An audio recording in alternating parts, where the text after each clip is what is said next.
Hi, I'm Larry Lawton, America's biggest jewel thief.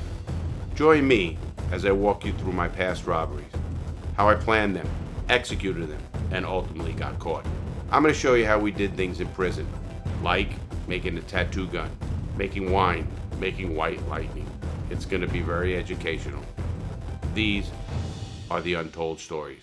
Hey everybody, Larry Lawton here. Do I have a great video for you today? It's all about gambling in prison and how I accomplished that and how I watched some serious bad things happen to people through gambling, and how the difference is in today's world and back in prison world.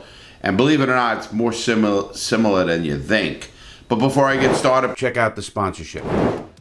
I'll tell you what, man, I found Raid Shadow Legend, badass champions, tough bosses, millions of players in this game, years of content, and regular updates at all times. It's a really easy game to play. If I can play it, anybody can play it. But what keeps me playing is their massive active community. So if you want to be part of the largest community of mobile gaming, come check out Raid Shadow Legend. Gaelic, what a cool character, man. This guy's awesome, man. Look at him. Look at the shape he's in. There's over 250,000 clans created already. Nearly 1,000 videos are posted a week on YouTube about Raid, featuring guides, strategies, and materials to help you progress the game and champion your way through. Raid's been around a while, since I started, and I love the game. And this month, Raid's got their biggest ever update out. The Doom Tower with 120 floors, a bunch of secret challenge rooms, and 112 seriously badass bosses to take on. There's really never been a better time to start playing. On top of that, they're also releasing 14 awesome new champions just in time for the holidays. Hit the link in the description and your free Void champion, an XP boost of 50 gems, some energy refills, and even an ancient shard as soon as you get in-game. Look at this cool champion you'll get for free. You will find your extra rewards here in your inbox for the next 30 days only. Well, just like on the streets today, and you know, what got me thinking about this video was watching people gamble today, how they use a phone and they can get on the sites, and how you don't even need to be in Las Vegas to gamble. You can go to any website. The bookie, your local bookie, will use that website, open an account for you, wherever they are, offshore or not. And they're gonna think you just go online and do it, and whatever your number is up in there is the number you and your bookie are gonna figure out how to pay each other. And some of you will probably say, I know this is gonna be rudimentary. Somebody said, what's a bookie? A bookie is the house. A bookie is the guy who takes your bet. Now the goal of a bookie, let me explain a bookie. A goal of a bookie is to get $1,000 on this game, $1,000 on the opposite same. Let's say the Giants are playing the Jets. So now you have $1,000 here and $1,000 here. The bookie automatically makes money. He makes 10%. Automatically. Because it costs you $110 to place that bet, or $1,000 or $1,100 to place that bet. And if you win, you're going to get $2,100 back. You get your $100 back plus the $1,000 you won. But the guy that lost the $1,000 bet loses $1,100. So now you, the bookie, make that $100. Now multiply that by tens of thousands, or even take $1 million. If he had $1 million on the Giants and $1 million on the Jets, he's making 10%. He's making $100,000. The only way a bookie is good is if they can even the game out. And if they can even the game out, they're not gambling. If they just hold, let's say they get $1 million on the Jets and only $50,000 on the Giants, playing the Jets and Giants, he becomes a gambler. He's rooting for the opposite team, because otherwise all these people win. And that's what not good bookies don't gamble. Good bookies are the house. And as I always tell everybody, you know, the house doesn't lose. That 10%, you'd have to pick a very high percentage to win. Because think about it. They don't build billion-dollar casinos by losing. It just doesn't happen. They win. Eventually, they win. Can you win a week? Can you win a month? Absolutely. Can you win over the long stretch? Probably not. There's very, very, very few people who can make a living on gambling. because you actually have to win such a high percentage to win the VIG. That's a percentage. It's not just a 50-50 game. No matter what game it is, you have to pay a VIG. The VIG is called the 10% juice or VIG. That's what that is in gambling. Well, guess what? Since I did that stuff on the street and I learned from Mac, one of the biggest bookies in New York, who was in Queens, and he used to take the layoff action, meaning this. I, behind the stick, or as the bartender at the time, I was learning the business, and I would take $500 bets or $1,000 bets. And so a guy would come in and say, hey, I want a dime on the Giants. A dime is $1,000. So he'd give me $1,100. I'd write it down, boom, right there. He's with me, everything's good. No mistakes, nothing. He's right there. You'd verify too. And when they phone called in, because when I was a kid, we used to phone call things in, they had recordings. So you couldn't even say, oh, no, I didn't say that. I didn't say that. I said this, I said that. No. They'll run a recording back on your ass. So you're done. There's no way they can, you can maneuver that out of the way. Even today, they just have it where you didn't have to get the lines. Like when I was in prison, this is so funny. I started a bookmaking operation in Jessup, Georgia that was pretty big. I had thousands of books of stamps because the money in prison is different things. It could be soups, it could be, well, back in the older days it was cigarettes, but once I hit Jessup, cigarettes were coming off the yard. They were still there and they were worth a lot of money. But the main money in prison to this day is stamps. Stamps. So that's the currency that you use. So a guy would bet a book of stamps on 3 teams. A football ticket comes out. Now a football ticket has the whole schedule on it. Every game on the schedule. And you have number 1, 2, 3, 4, 5, 6, 7, 8, and the name of the team, and the spread in the middle. So that's a football ticket. So now I would have those printed. You'd get the lines during the beginning of the week. And I would get the lines by Wednesday for the weekend games. By Wednesday. And here's how I got the lines. I had a friend of mine, Lou. At first I did it. I used to call my wife's grandmother. Yes, my wife's grandmother. She used to get on a computer that just came about. This is back in the 2000s, so it wasn't like it is today. And that is an old lady. She would get on the computer, and we told her what to do, and she would just read the lines down over the phone.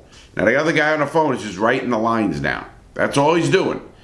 And I even had these books. They had these books with every week's bets. So you just go down the line and write the lines. And it was amazing because I actually, my ex-wife, Missy, talked about this, that she loved it. Her name was Marge. And Marge loved it. She actually loved being part of the group, I guess, if you want to call it, the bookie end of the group. And she wasn't doing anything. She was just giving me lines. I used to send her money, stuff like that, and cover her expenses if she had any, but she just liked to do it. She used to say, I can't go out. I got to wait for Lou or Larry to come get the lines. She used to tell my ex-wife that. I was just laughing about that. That's why I thought I'd talk about how bookies go in prison and how dangerous it can get, and they were coming to that too. So here we are. She'd get the lines, and then I'd have a guy go to the library, type up these tickets, make a sheet of tickets, and then we'd copy them. We had, back then, you had a card, and you had money on your card, and you could use the copy machine. And whatever it cost you, it cost you. So we would do as many of the sheets on one 8-foot by 10, 8-inch by 10-inch piece of loose leaf, piece of paper. We'd lay the tickets out, all the lines are written, and then we'd copy it. And then we'd cut it, and we'd make hundreds and give them out to everybody on the yard. Now, you're probably saying, doesn't the guards know about this? Yes, they know about it. They know about it, and they'll shut you down when they want, when they think you're getting too big, or they think someone's going to get hurt. I mean, I was in Edgefield with Paulie, and the guard said to us, the lieutenant said, listen, I hear you guys got a football ticket. And Paul and I look at him, he goes, listen, just better make sure everybody gets paid. And he knew us, so everybody's getting paid. Obviously, that's what they worry about. If somebody doesn't get paid, someone gets hurt. And that's just the way it is in prison, and I get that part of it. Okay, so here we are in Jessup, and we get the tickets, and we start giving them out. Now, we start giving them out to every unit. We had what they call runners. We had guys in every unit that would make money with us, and we'd give them 25 cents on the dollar. So a guy would put four stamps, which is $1, on a ticket. Now, the payouts on the bottom of the ticket say it right there. 3 teams pay $5. 3 of 3 pay $5. 4 of 4 pay $10. 5 of 5 pay $20 or $18, depending on some of the tickets. 6 of 6 paid $30. 7 of 7 paid $50. 8 of 8 paid $75, I think it was. 9 of 9 paid like almost 100 to 1. It's so hard to do that. And 10 of 10 was like a big thing, and very rarely would someone ever hit 10 of 10 with the spread. I mean, it was like never. So the tickets are a big con. If you're a gambler, tickets aren't the way to go. Gambling is better if you just take a straight action. You go to the bookie and say, hey, listen, I want $1,000 or $100 on this team against this team, and that's it. That's the best way to gamble. And I, as the bookie in the prison, I used to take that action as well from guys I knew who had the money. I wouldn't take it from guys who didn't have the money on the, you take it to them, and, because you have to pay at the end of the week. So we would have what they call street-to-street money. So if a guy owed me $250, he'd call somebody and he'd send $250 to my, girlfriend or my wife or whoever I sent that money to. And that's how that works. And if I owed somebody money like that, I'd ask them, do you want it in stamps or do you want it street to street? Street to street money, people would like, that's cash in your hand. That's actual, you're getting that money. And I only did that with the guys I knew who could afford it. Obviously, you're going to get guys who want to try to take a shot, then they can't pay, they go to the hole. And when they go to the hole, then what? You're screwed. And that has happened. Then you would have guys that try to duck out on you. And that's when things get dangerous. Because the minute that happens in prison, you, as the bookie, got to do something about it. Because once people know there's a way out of their debt, that's bad. So you'd have somebody beat the shit out of them, fuck them up, do something, or you would do. Usually you didn't do that because then you're going to the hole and then your whole operation is shut down. So what I did was I had somebody and take care of it and go fuck them up on the yard or fuck them up in a bathroom. Sometimes they get away with it, sometimes they don't. But you'd know who the good ones are. It's like anywhere else. You know who the good people are, and you know who the guys that are sketchy, I call it. And they'd have to always have their money up front, which is the stamps.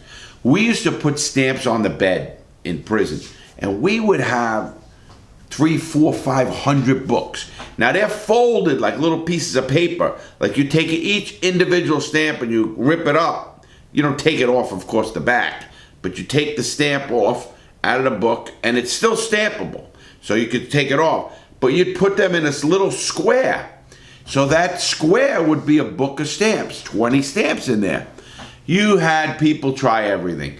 They would put used stamps in there, counterfeit stamps in there, not used. They'd put just paper in there, because how many times do you think you're going to open it up and look?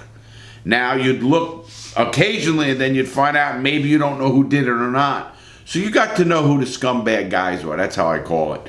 And it's like anything else. It's an economy. Those stamps buy anything. You buy food from the commissary. You pay for your person to clean your cell, do your laundry. I don't care what it is. You want a blowjob? You can pay for it with stamps. It's just the way it is in prison, and that's prison. So, but stamps were money. So when you understand that, that's how now you pay. So a guy would come and give you, he'd say, here, he'd give you the bottom end of the ticket gets ripped off, and they circle the teams they want, so they can't even say they didn't do it. Your runner would just take the slip of paper on the bottom. It's a grid of numbers. 1, 2, 3, 4, 5, 6, 7, all the way up to the bottom number you have up here. Now they would circle the teams, and on the bottom it'd have number of picks, amount, and that's all, and the name of the person. The person would put 1, 18, 16, 14. On the bottom, put 4 picks, and they'd put who it is. So now you know it's 4 picks, they did it, they signed it, and that's it. Because at the end of the day, you just look at numbers. You go down and find out who won what game, and you put a check near it. So all number 16s are good. Anybody who has 17, throw the ticket out. Because one loss, you're done. That's how gambling works. So we're in the prison system, and we have a great operation going with the prison system. And I mean, I had probably 5, 6 guys employed, runners in each place. I had Lou, my brother, who eventually took over the ticket for me. So when I went to the hole, my brother took over the ticket, and we'd have 1,000 books. We would hide thousands of books. And it was crazy because, you know, obviously, what are you going to do with these books? You'd start selling them. It's the economy. A new guy comes on the yard and says, hey, listen, I'm looking to buy $100 in stamps. Now they have $5 a book. Remember that. So you'd compete with the other bookies. I'll give you 22 books for 100. He's getting 2 free books. And he's using these books for money. He's not using them for stamping people. That's not what he's doing. I mean, sometimes you can. There were times you would get new books. When I got new books, I used to put them in a special spot and wrap them in a rubber band, because they were really good books, because those are the ones you sold to the dudes in the law library. So those guys in the law library who are always mailing stuff out need good stamps. They don't want to go to the commissary and pay top dollar for their stamps. Because of a stamp, at that time, I think the stamps were worth about 31 cents, 32 cents, whatever it was, 33 cents. Well, on the yard, those same stamps were a quarter. So that guy in the law library who's always mailing legal mail, heavy stuff, needing $3, $5, $7, whatever, in paperwork, legal stuff going out, you do that.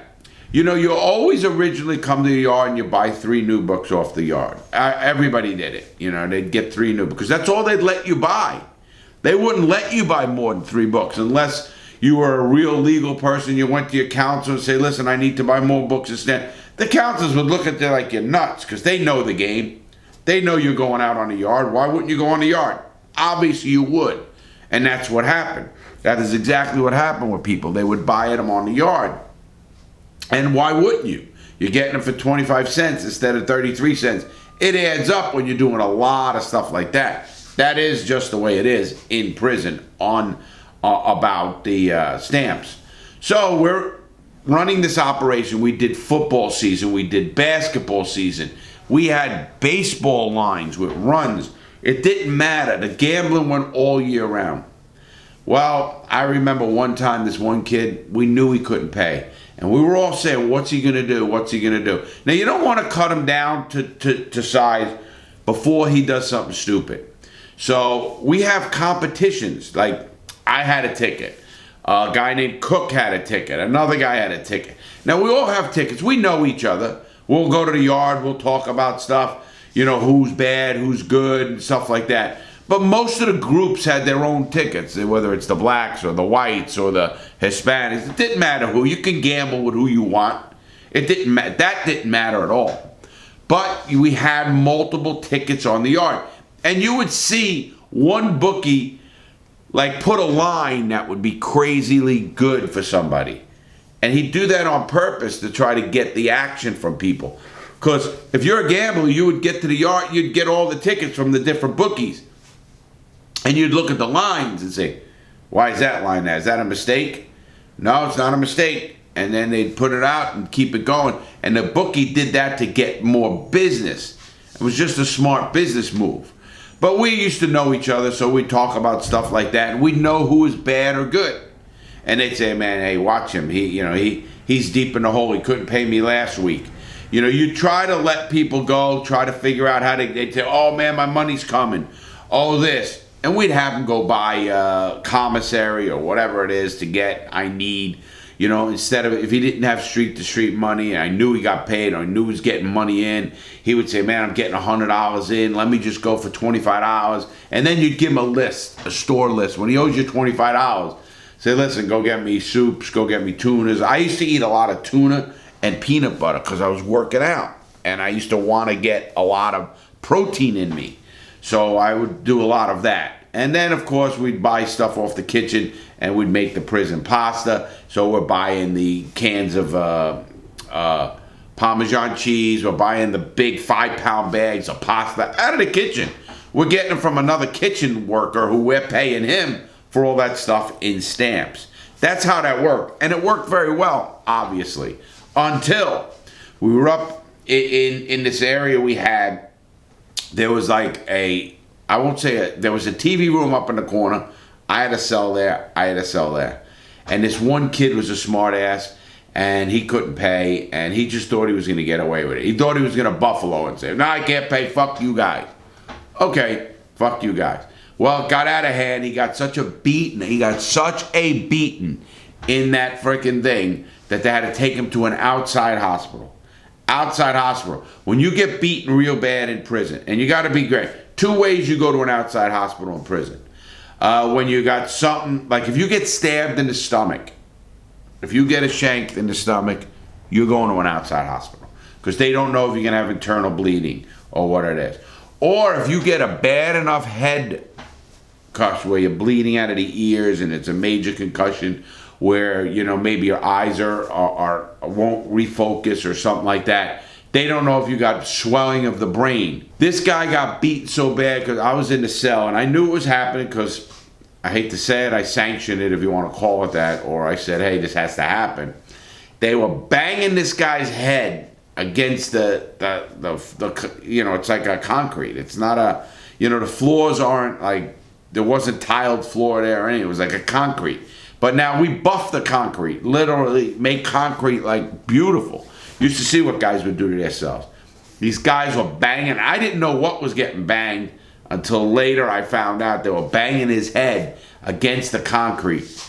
And this guy had to be taken out. I don't know. We never saw him after that. Usually when there's really bad beatings or something of that nature, they get the boot. They usually go. Because they know this guy did something to piss some people off. What the administration worries about in prison is there going to be retaliation? Is this guy somebody that, you know, has friends and it was a racial war or something of that nature? And it wasn't. There had nothing to do with race at all. It had everything to do with this guy owed debts. And you know, the SIS, which is the investigation unit of a prison, they know that they do an investigation. They have their snitches, they have everybody else. And they knew right away that this guy was in debt to a lot of people. It wasn't just me he was in debt to. I had to do something about it because I was running a ticket. And when you run a ticket, you can't let somebody just beat you. It's like anything in prison. You just don't let people beat you. It's a different world than the outside world. You can't do that. If you let somebody beat you, you're in trouble. Because then everybody's going to try to beat you. Might as well close your ticket down. You can't have a ticket. So either you have some people who you know, whether it could be gangs or whatever, that are going to back you. Like I said, in Atlanta, I taught Reno to be a bookie. Now, Reno will kill you for $40. Kill you. Fucking kill you for $40. Don't beat him. Don't beat him. He was more vicious than anybody I knew. Or close. I mean, he was one of those guys. He had triple murders. He had triple murder. He was never getting out of prison. He didn't give a fuck what happened to you. And he just cared about what prison he was in. Think about that. But that's the difference. In gambling and in prison and gambling, it's like the streets, but it's got a rougher ending if you don't pay.